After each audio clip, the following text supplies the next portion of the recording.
kaip sakoma, čia nuoširdumas buvo pats didžiausias koziris. Aš labai džiaugiuosi, kad šiandien mes susitikome Baisogaloje gražią pavasario 3 dieną, tą dieną, kai vyksta 7-oji Šiaulių apskrities romanso atlikėjų šventė Nebegrįšiu laukų takeliu. Mums labai džiugu, kad šita šventė įsiplėtė iš apskrities ribų. Ir šiandien atvyko svečiai, ne tik tai iš Radviliškio rajono 21 kolektyvas, ne tik iš Pakruojo 1 kolektyvas, ne tik iš Kelmės 2 kolektyvai, bet ir iš Panevėžio Paįstrio 1 kolektyvas, iš Pasvalio ir iš Kauno miesto. Aš ilgą laiką dirbau mokyklose, į kultūros namus, visą laiką lygiagrečiai dirbau. Tai kai išėjau į pensiją, tai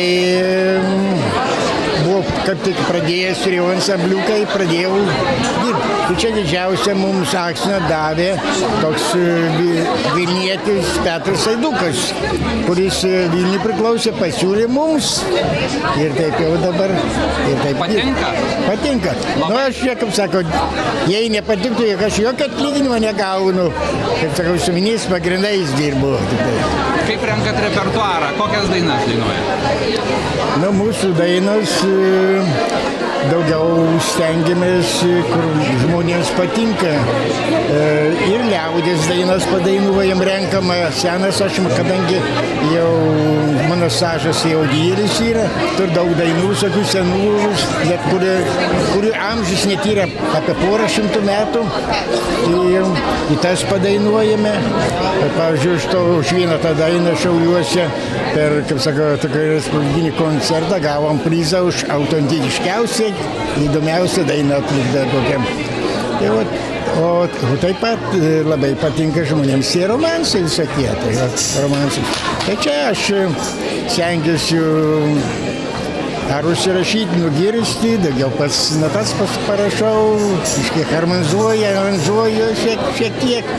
Nors aš pagal specialybę, tai esu geografas, tik tai teko, mokytis konservatorijoje Renčelės klasėje, buvau ne tai tą. Bet buvo tokios pokario laikotarpio sąlygos, kad negalėjau, kaip sako, kai pabūnė po 1,5 paros visai nieko nevalgęs, teko pabėgti. Tai ir ne tik vadovas esat, ir draugai visi? Taip. Pradėjau groti nuo 10 metų amžiaus. Jau pirmas buvo mano pasirodymas kaip muzikanto armonikieriaus, tai 41 metais jau grojau Šiaulių dramos teatre. Nu, kaip sakoma, žmogus turi kažką veikti, kažką rinkti. Aš, pavyzdžiui, dabar daug esu surinkęs ir senovinių žodžių, kurie, kaip sutinkami liaudės dainos, visokie kiti. Jau nežinau, kur keletą tūkstančių turi surinkęs ir tokių. Taip pat, kaip sako, neilgai, kaip sako, pro langą žiūrėsi, svietės lauksi. Esu nebejinga ir folklorui, ir apskritai įvairiam žanrui. Žinoma, o čia dalyvauju eilę metų komisijoje. Tai yra kažkur tai kolektyvams tai yra labai reikšminga, nes jie norisi, kad juos įvertintų komisija. Aišku, čia nėra kažkoks griežtas, čia yra paprasčiausiai kolektyvų pasirodymas ir jie to siekia, to nori. Tai labai ir džiaugiamės, kad šiemet 2 metai, kai pernai buvo gausiausias, bet šiemet tikrai nedaug ką mažiau atsiliko ir kolektyvų gausa. Ir tuo džiaugiamės, kad įvairovė. Ir yra tikrai tokių, kurie tikrai dainuojantis tikrai jau tai eina linkme jau ir romansų. Na, žinoma, yra ir ne visiškai atitinkančių, bet kadangi rajone yra daug kolektyvų, nenorime juos kažkur tai palikti, išskirti, tegul dalyvauja, tegul būna paspirtis, tegul paklauso kitų ir pamato kitus ir save, palyginant tarp jų. Tai na, žinoma, labai džiaugiamės organizatoriai, kad kad tikrai eilę metų nesustojo ir tradicija tapo šiemet 7-asis, kaip jau Vilija, man atrodo, minėjo, ar ne? Ir aš manau, kad mes sulauksim ir 10-osios jubiliejinės. To labiausiai ir norėčiau, kad nesustotų, kad eitų vis pirmyn. Ta pačią dieną mes pabuvojame ir pas poną Mikutį Žarijoje. Muzika ansamblio, vaizdai šventės. Šiemet žiema tokia labai apgaulinga ir nėjo nustatyti datos grinai. Tai kilo vasario mėnesį mintis, kad reikia per Kazimiero šventę padaryti tokią palydėjimą žiemos. Ir su draugų, savivaldybės ir su sporto komiteto pagalba surengėm tokią šventę, kaip sakyt, palydėjimas žiemos, sutikimas pavasario. Oras kaip ir turėjo būti labai puikus, tik gaila didelis vėjas, turėjo būti oro balionai skrydžiai, tokio didelio vėjo neįmanoma. Visą savaitę prieš renginį buvo lietus, atleido ledą ir turėjo būti 4 varžybos planuotos ir taip pat jo norinčių buvo daug užsiregistravę, bet irgi taip pat pavojinga, kad nebūtų taip kaip Mariose, kad nuplaukė 200 žvejų.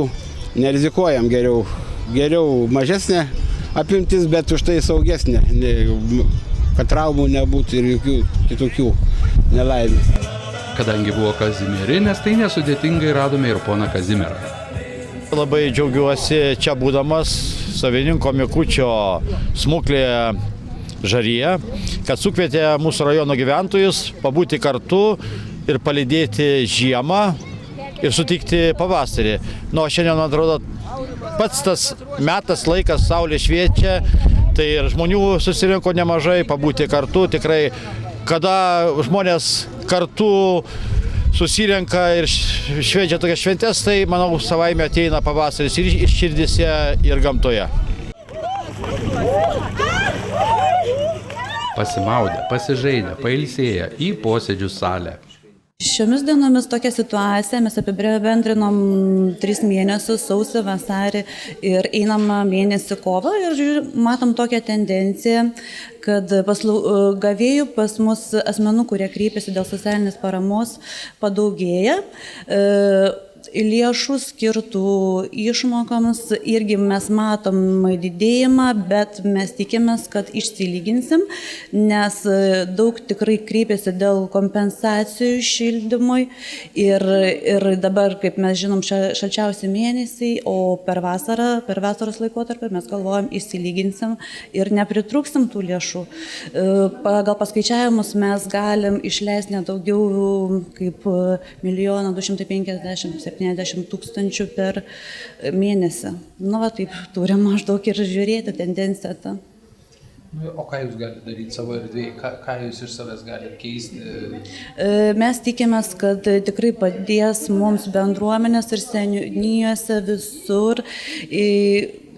Jie ir dabar tvarkingai gerai dirba, nes gauna informacijos apie sugyventinius, kas kartu gyvena, buities sąlygas, kas įsidarbina ir mes gaunam ir skambučių gaunam, papildomai kontroliuoti, kad tikrai tie žmonės, kuriems reikalinga ta parama, kad tinkami žmonės kreiptųsi pagalbos, nepiknaudžiautų.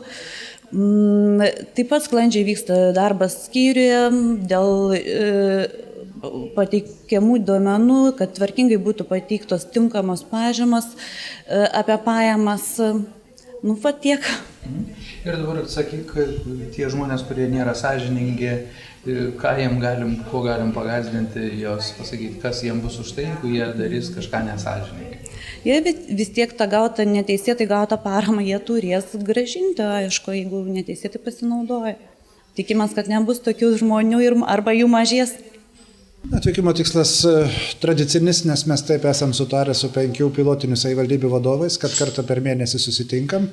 Patys savivaldybių merai pasiūlė, kad kiekvieną kartą kitoj savivaldybėje, tada galima daugiau aptarti ir konkrečios savivaldybės, kurioje esame situaciją ir problemas ir pasiteisinusius dalykus. Ir pasakyčiau labai paprastai, pagrindinė misija yra ne tiek pasakyti arba išklausinėti savivaldybių vadovas, būtent pasikeitimas informacija ir ta patirtimi, kuri per mėnesį yra įgyta tarp pačių savivaldybių. labai aiškiai ir šiandien parodė, kad vienos savivaldybės atranda, sugalvoja vienus būdus, kitos savivaldybės pasinaudoja kitomis priemonėmis ir tiek man kaip ministerijos vadovai, tiek ir ministerijos žmonėm belieka fiksuoti tas gerasias patirtis ir pasistengti, kad ir likusios nepilotinės, tai yra 55 savivaldybės Lietuvoje, išgirstų, sužinotų ir pradėtų taikyti panašius dalykus.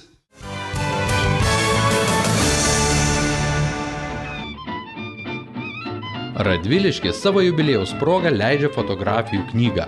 Gautos pirmos nuotraukos. Kviečiame visus prisijungti prie šios pilietinės akcijos.